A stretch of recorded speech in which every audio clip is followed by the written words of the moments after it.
Hello again and welcome to another thevirtualinstructor.com video art lesson. Today we're going to be dealing with charcoal and we're going to be doing a drawing of a skull. We're going to be using a charcoal pencil with compressed charcoal. We're going to be using vine charcoal. We're also going to be using compressed charcoal that's not in a pencil form and white compressed charcoal as well. We're going to be working on gray paper. Gray paper is a nice medium tone to start with.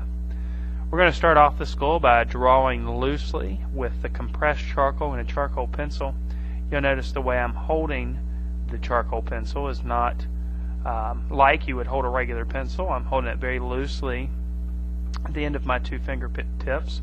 It's going to allow me to be loose with the charcoal. Charcoal is a medium that you want to be loose with. Charcoal is actually very related to painting, so we're going to be very loose like we would be in painting, especially when we're starting out this drawing. And what I'm doing right now is I'm just looking at the skull and I'm looking at the areas where it gets a little bit darker, and I'm kind of mapping out those areas of darker value. At the same time, I'm looking at the shapes that are made, and I'm drawing very loosely those shapes that are made. And what I'm expecting to happen is the image of the skull is going to start to pop out a little bit. It's very important that you are looking at some type of subject matter for this, and in my case I have a skull that I'm looking at. It is missing the bottom jaw, so I'll only be doing the top half of the jaw. Now I'm going to go to some of the vine charcoal. Charcoal is actually burnt wood, and it's allowed to make the marks on the surface because as you run the material over the surface it spreads out. Vine charcoal is great for using your fingers and spreading the medium around on the surface, so I'll be doing a lot of that. And vine charcoal is very easy to erase, so if you find you need to erase, vine charcoal is very, very easy to erase. Right now I'm just kind of mapping out the darker values.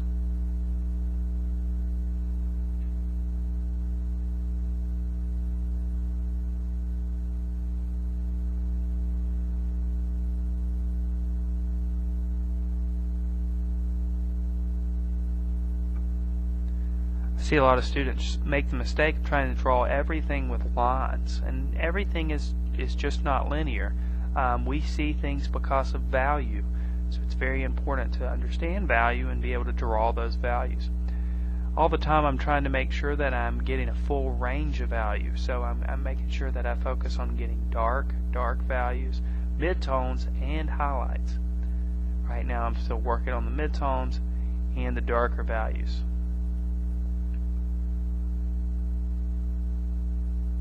Still trying to stay very loose, not worrying about straight lines. Straight lines kind of add a little bit of character.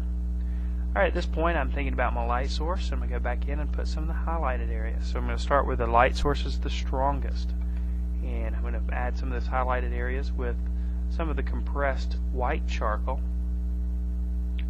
Compressed charcoal is charcoal that's basically been compressed together, so it goes on a little bit heavier than the vine charcoal. And it's a little harder to erase, but it does give you those bold marks that you need when you're doing a charcoal drawing.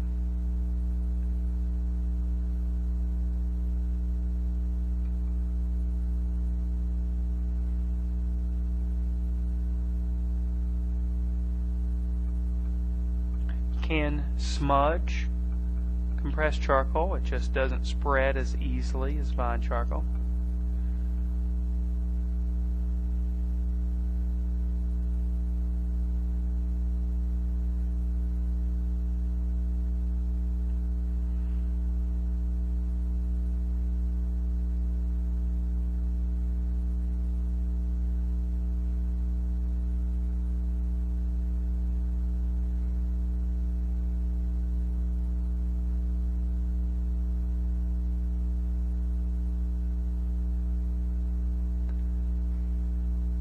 Drawing is very similar to working with clay, where when you're working with clay you might have a big mass of nothingness, and the more you mold it the more it starts to become something. Same thing with the drawing. It might start real sloppy and messy and slowly start to begin to look like something. This is the end of part 1 I hope you'll finish up with us on part 2.